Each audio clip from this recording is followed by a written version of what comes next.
What is a guacamoles? What is bugs? What is a guacamoles? Un petit clap. Bam, je te l'ai bousillé celui-là. Deuxième, troisième. Avec qui en fait 10, tu sais. 15e, ça suffit maintenant.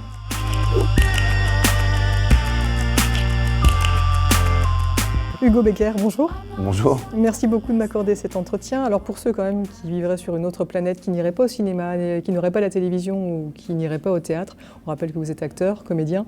On a pu vous apprécier dans différentes séries comme Osmosis, Chef, tout dernièrement Je te promets, Sur les planches dans le rôle de Roberto Zucco, ici à l'Opéra Théâtre de Metz Métropole, également au cinéma dans notamment le premier film de Romain Quiraud, Le Dernier Voyage. On va en reparler, on va parler de votre actualité, mais avant cela, nous sommes ici à Metz, au Cercle des Parèges, au Stade Saint-Symphorien.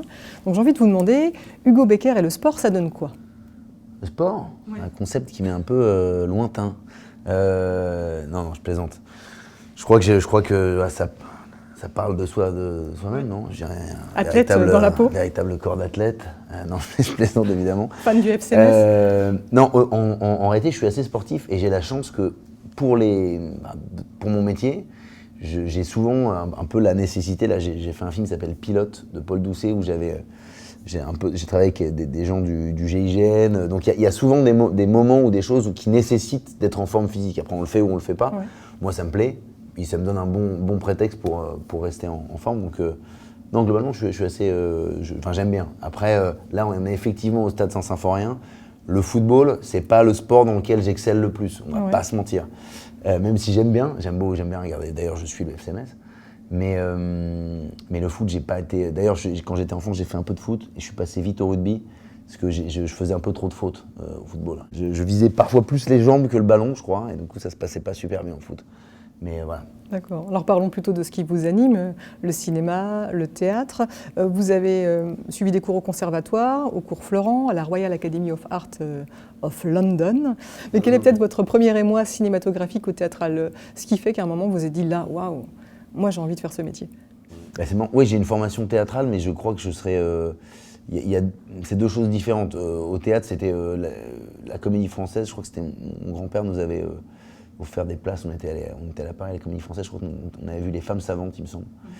Et ça m'avait marqué, surtout le logo de la Comédie Française où c'était écrit depuis 1680. Je trouvais ça, je me disais putain, les mecs ils sont potes depuis 3 siècles et demi. Ça, c'est des bons potes quoi. Je trouvais ça sympa. Je me disais les apéros doivent être costauds. Et non, mais c'était un truc où c'est vrai que ça me fascinait.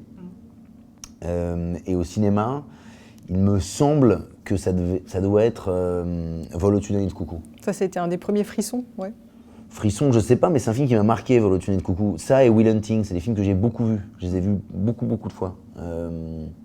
Donc ça veut dire qu'il m'avait marqué. Vol au tunnel de coucou, parce que c'est très drôle, et en même temps c'est extrêmement émouvant et prenant, quoi.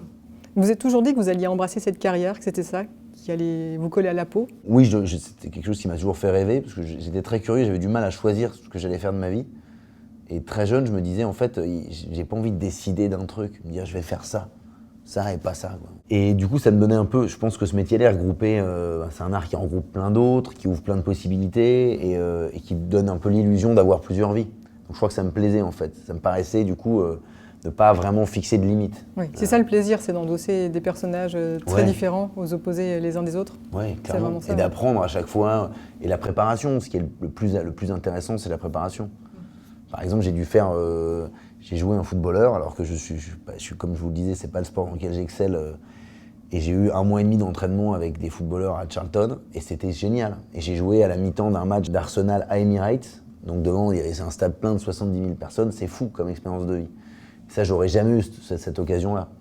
Surtout si j'étais pas acteur, parce qu'avec mon niveau au football, je pense qu'ils m'auraient vraiment jamais embauché.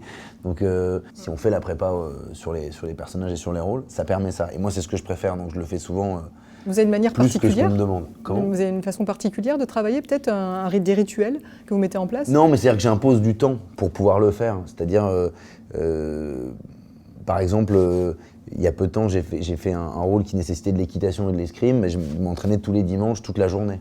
Je faisais, voilà, Mais je suis pas obligé de le faire. La production, ce qu'elle veut, c'est que je sois capable de faire les scènes qu'on tourne, mais souvent j'aime bien Vous avoir les impliquez. capacités de faire un peu Ouais. plus. Et puis pour moi, pour apprendre, parce que c'est sympa, et puis aussi pour pouvoir proposer des choses qui sont d'aller un peu plus loin dans les scènes, quoi. Voilà. Mais ça, parfois, si on voulait complètement éviter, on pourrait. Mais moi, je trouve que c'est ce qui est le plus intéressant, quoi. Et ça vous réussit. Certains, comme par exemple le réalisateur Xavier Duringer, ont pu dire que vous étiez un petit peu le nouveau Delon, en tout cas, Oula. vous comparez Ouais, à ouais. Delon jeune. Je sais que c'est une super comparaison. Est-ce que ça fait partie justement de ces acteurs que vous placez au Panthéon et que Ouais, vous admirez? C'est des monuments, c'est super, c'est très touchant et c'était super gentil de la part de Xavier Duringer, pour qui en plus j'ai moi beaucoup d'admiration, je crois pas être le seul. C'est quelqu'un qui dans le théâtre a fait des choses incroyables, au cinéma aussi. C'est quelqu'un de brillant, mais non, c'est ce genre de questions où on ne peut pas répondre. Je veux dire, c'est des monuments, évidemment que j'ai de l'admiration pour Delon, Belmondo, Depardieu. Je veux dire, c'est des gens, c'est des immenses acteurs. C'est des gens qui nous ont bercés. On a vu leurs films quand on était enfant. On les voit toujours aujourd'hui. C'est des films qui ont été vus dans le monde entier, qui ont voyagé. Donc c'est agréable à entendre. Après, moi, je me compare absolument pas à ces monuments-là. Puis de toute façon, je pense qu'il faut jamais se comparer de base. Ça c'est sûr, mais en plus de ça, là, vous prenez un exemple particulièrement impressionnant quand même. Vous évoquiez là tout à l'heure le film Will Hunting et Vol au-dessus d'un nid de coucou. Vous disiez que vous les aviez vus une bonne dizaine de fois. Je crois que vous avez ce petit talent. En plus, même, je crois. Je suis un peu autiste. Hein. Et vous je suis avez ce capable talent. de regarder en boucle Et vous connaissez des répliques sur le bout des doigts. Et vous imitez aussi même certains personnages. Je vois où vous allez en venir. je vois bien. Non, vous n'aurez pas un spectacle. Non. À moins que vous preniez votre ticket. Une petite démo. Bah, je paye. Non, je plaisante. Ouais, non, c'est vrai. Quand j'étais enfant, j'imitais un peu les voix des Walt Disney. Et après, beaucoup de scènes que je regardais en boucle et des répliques que je connaissais par cœur, de films que j'ai vus de nombreuses fois, quoi. Parfois en anglais, parfois en français. Effectivement, ces deux films-là en font partie, ouais. Une petite démonstration, non? Il y a une réplique qui est assez sympa. Il y a une scène que j'ai regardée en boucle qui me faisait rire, que j'ai revue il n'y a pas si longtemps, dans La Ligne Verte. Vous avez vu La Ligne Verte? Oui. Ce qui est génial dans ce film, c'est que c'est à la fois drôle et extrêmement dramatique et tragique. Mais il y a un entraînement dans le couloir de la mort. Avant que la personne soit exécutée, la veille, ils s'entraînent. Et ils prennent un des détenus et ils font une répétition finalement de l'exécution, quoi. Donc le type marche et c'est Harry Dean Stanton, l'acteur. Et là-dedans, il fait un taré, quoi. Il fait un barjot qui parle tout seul et en boucle. Et vous savez qu'il marche et puis il répète « Je marche sur la ligne verte, je marche sur la ligne verte, je m'assois, je prie le petit Jésus, je le referai plus, ça c'est sûr. » Après il continue, puis il l'emmène sur la chaise, puis ils finissent par lui dire « Alors tes dernières volontés ?» « Je voudrais un poulet rôti avec tout plein de sauce, je veux chier dans ta casquette. Et je voudrais que Mae West vienne sur mes genoux, attendu que je bande pour elle. » Voilà, bref, ça m'a fait beaucoup rire. Et je trouve que l'acteur est génial. La scène, je l'ai regardée 50 fois, donc c'est pour ça que je connais ce dialogue. C'est mythique, quoi, parce que dans ce contexte-là d'exécution, etc., voilà. Vous, les idéalistes, les militants, les engagés, vous, les petites mains, les colleurs d'affiches, les envoyeurs de mails, vous, les diffuseurs de tracts et les porte-à-porteurs, souvenez-vous toujours du premier jour où vous avez poussé la porte d'un local en demandant « Est-ce que je peux aider ?» Souvenez-vous de qui vous étiez alors. Et restez les mêmes.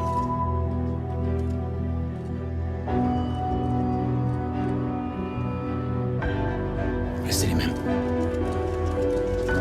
J'ai mes petites questions pour vous, pour savoir justement peut-être, c'est une manière un peu détournée de les évoquer, quel est le rôle, parmi tous ceux que vous avez interprétés jusqu'à présent, dont vous êtes le plus fier? C'est La Nuit juste avant les forêts, je crois, que j'ai joué De à Bernard-Marie Metz. Coltès. De Bernard-Marie Coltès, que j'ai joué ici, à Metz, et dont on a fait ensuite un film en plan séquence.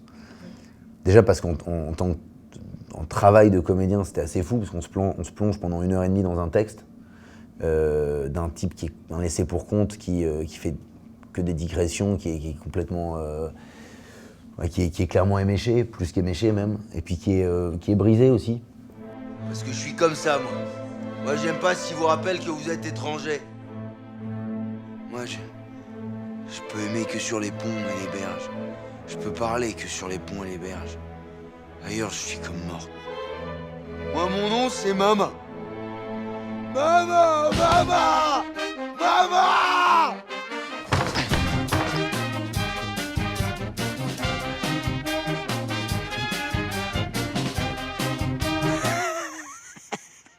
C'était passionnant à faire. J'ai appris plein de choses dans mon métier, dans ce rôle-là. À côté de ça, c'était extrêmement intense.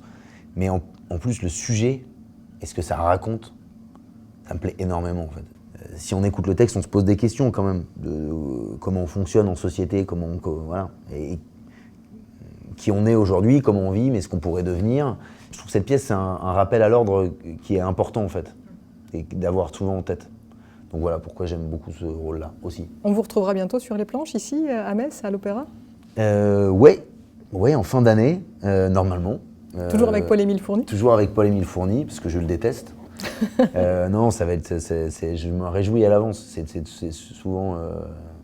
C'est des beaux moments de vie à chaque fois. Quel sera le nom de la pièce? La pièce s'appellerait, elle s'appelle, hein, parce qu'on va pas changer le nom, Variation énigmatique d'Éric Emmanuel Schmitt. D'accord. Voilà. On a hâte de la voir. Je vais poursuivre avec les autres rôles. Quel est le rôle le plus royal que vous ayez interprété? Je viens de jouer Henri II. Donc oui, j'ai joué un roi il y a peu de temps. C'est quand même de la gueule. Je me suis dit, c'est quand même de la gueule. Dans la série Diane de Poitiers, c'est ça? Ouais, exactement. Aux côtés d'Isabelle Adjani. C'est une mini-série. Ouais, il y a un casting éblouissant, j'ai une chance inouïe. Il y a Isabelle Adjani, il y a Gérard Depardieu, il y a Olivier Gourmet, Michel Faux, Guillaume Gallienne, Virginie Ledoyen, enfin voilà. Il y a toujours j'en oublie certainement plein. Et des étoiles plein les yeux pour vous, à chaque fois, chaque nouveau rôle. C'est un rêve éveillé d'avoir des partenaires comme ça. Ouais. C'est un rêve éveillé. Et puis de jouer un roi de France, c'est quand même. J'avais jamais eu cette chance-là, c'est quelque chose, quoi. C'est le patrimoine historique du pays, donc forcément, ça fait quelque chose quand on est acteur. Parce qu'on n'est qu'un vecteur, on transmet des idées, on joue des personnages, mais quand on a la chance que ces personnages, que ce soit des personnages de cette ampleur-là, c'est toujours intéressant. Quel est le rôle maintenant qui vous a donné le plus de fil à retordre? Je vais être obligé de redire La nuit juste avant les forêts, parce que très clairement, c'était un travail énorme en fait. 10 jours avant la pièce, je me rappelle, je me dis, je sais pas si je vais y arriver, quoi. J'arrivais à jouer la pièce par bloc, en entier, premier filage. Je me suis dit, je vais le planter, quoi. Et d'ailleurs, je crois que je l'ai planté. J'ai appris un truc, c'est à ne pas penser. Je me répétais avant d'entrer sur scène, surtout ne pense pas. C'est bizarre. J'étais convaincu que c'était la solution, et c'était la solution. C'est ce qui me permettait de jouer la pièce, de m'apaiser. Mais si tu réussis à ne pas penser, ça va aller. Parce qu'en fait, le corps a assimilé, il connaît en fait, il vit la situation. Et une fois qu'on démarre dans la situation, on fait abstraction de tout, on s'évade et ça a lieu. Ça, je sais, c'est un souvenir, j'ai vraiment appris ce truc-là, quoi. Le rôle pour la BBC, c'était costaud quand même aussi, il y avait un gros entraînement physique. Le dernier voyage, il y avait un enjeu parce que, en fait, c'était le premier film de Romain. On voulait trouver des choses, quoi. On cherchait vraiment à faire quelque chose d'original dans l'approche, dans les scènes, et puis moi je l'adore Romain et je voulais que son film, enfin j'avais beaucoup de chance qu'il me confie ce rôle-là aussi, et j'avais envie de faire honneur au film, quoi. Tu peux pas rester avec moi, c'est trop dangereux. Si, je reste avec vous. Je veux le retrouver, papa. Salut, petit frère. Qu'est-ce qu'on fait? Laisse-moi réfléchir. Ça y est? Ça y est, quoi? T'as réfléchi? Je crois que ça va pas te plaire.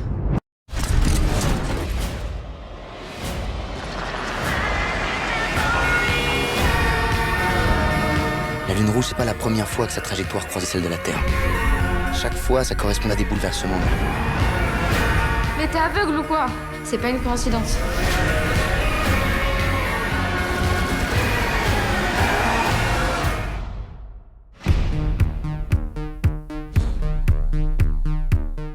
C'est un film d'ailleurs, quand on le regarde, on n'a pas du tout la sensation que c'est un film français, on a l'impression de regarder un film américain, tant au niveau des effets, de tout finalement, de l'esthétique, la musique, l'interprétation, etc.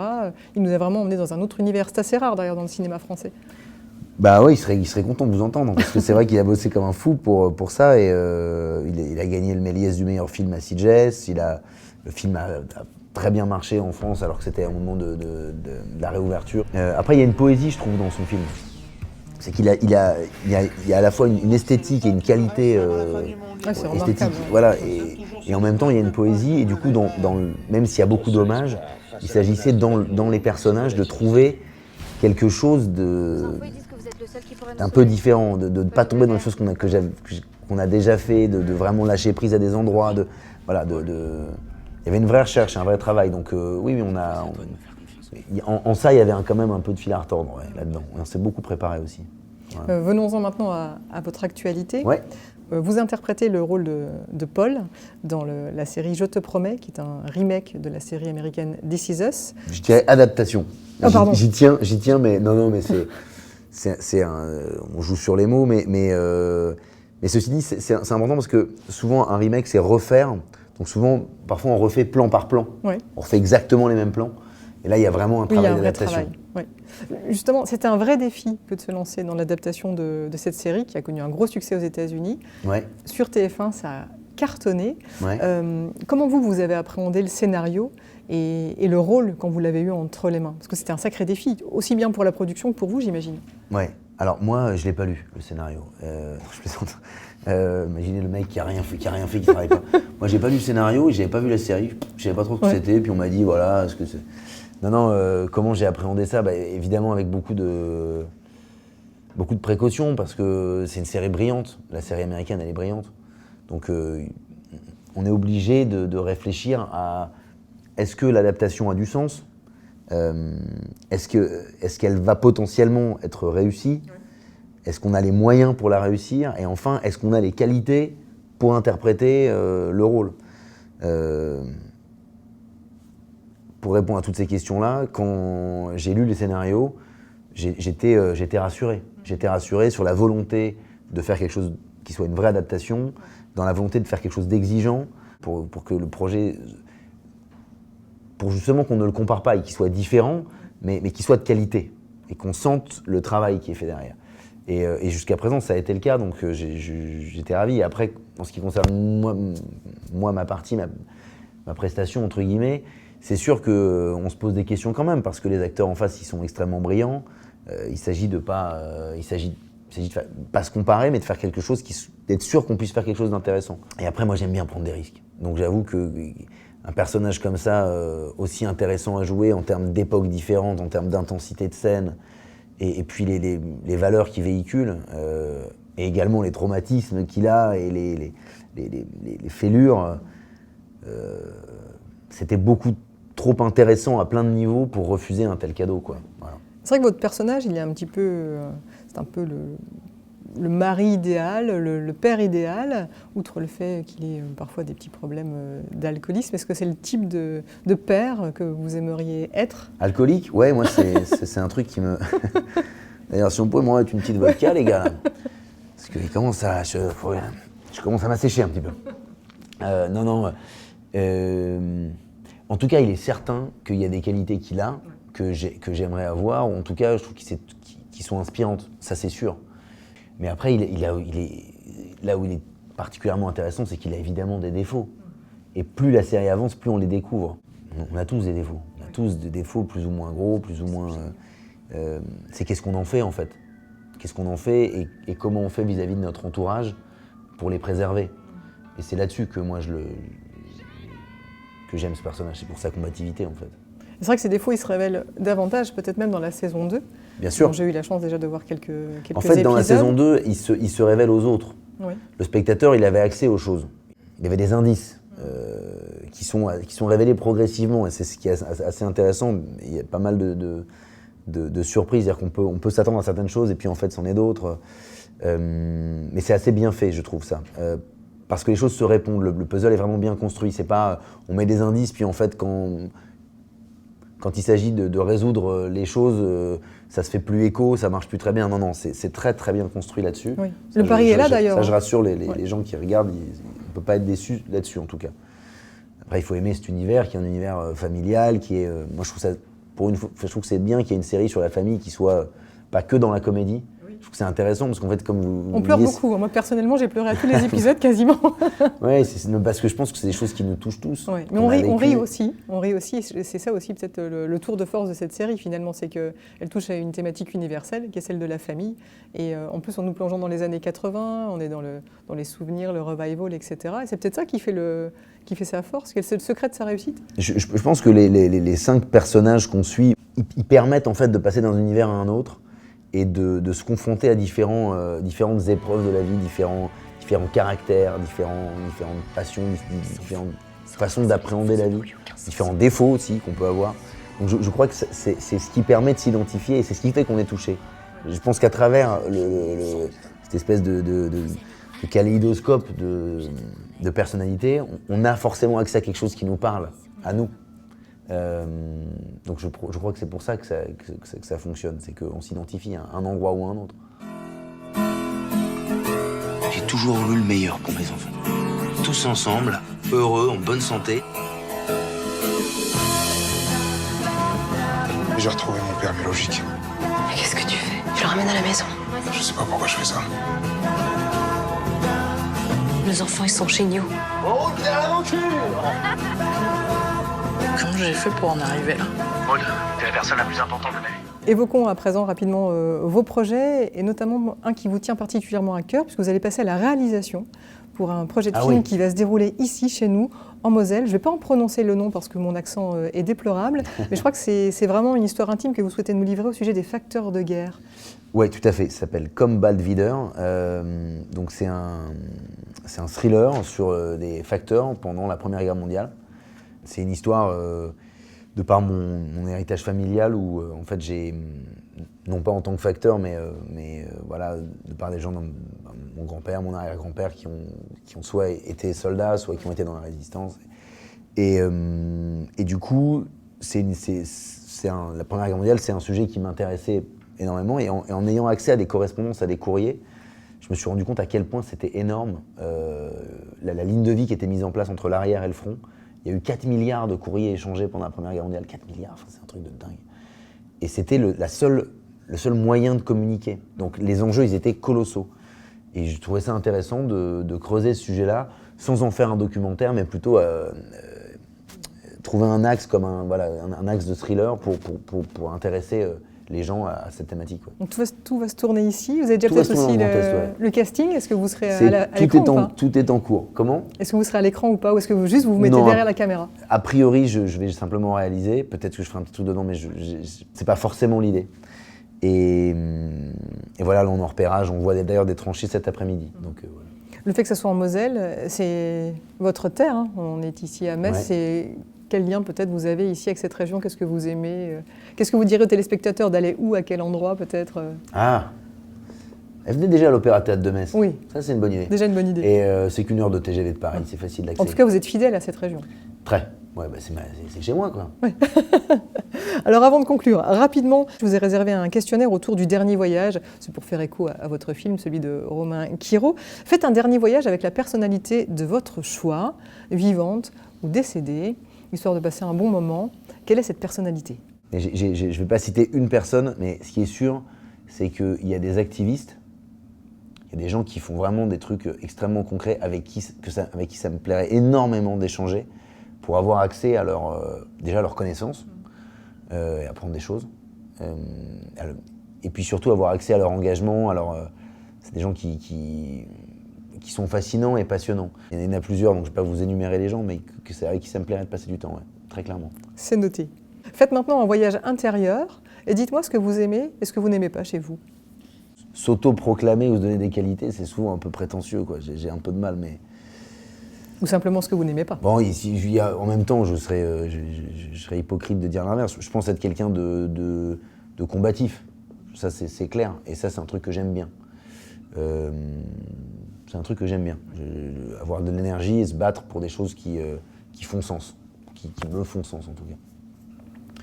Et, ce que vous n'aimez pas? Je crois surtout si je devais dire un truc de façon sincère, de temps en temps, j'ai du mal à trouver la force de me faire switcher.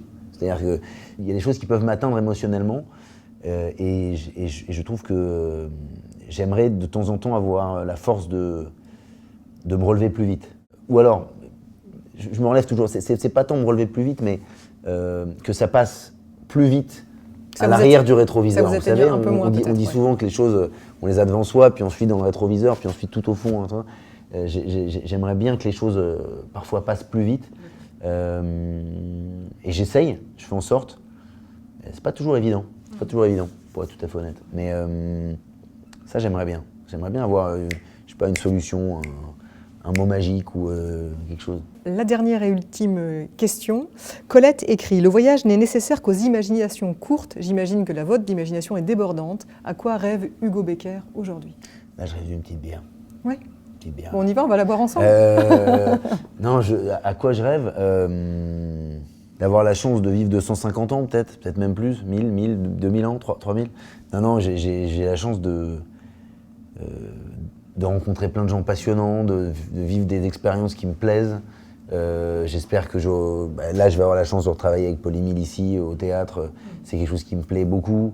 Je viens de retravailler avec Romain Quiro, c'est quelqu'un que j'aime beaucoup, j'espère qu'on fera d'autres films. Et puis la plupart des gens avec qui j'ai travaillé, vous citiez Xavier Duringer, que j'adore. J'espère que mon quotidien, avoir la chance que mon quotidien continue à être aussi agréable et enrichissant qu'il l'est aujourd'hui, j'ai beaucoup de chance, quoi. Eh bien, on vous souhaite le meilleur. Merci beaucoup. Merci infiniment. Merci à vous. Merci. Et bonne année. Histoire de quoi. Merci. Merci. I'm not myself, I feel less than anything, and what we have is not what it seems. We are the vices waiting for the virtues. We're not kings, we are not kings. Gotta get out before my heart explodes. Gotta get out before my heart explodes. Gotta get out before my heart explodes. Gotta get out before my heart explodes.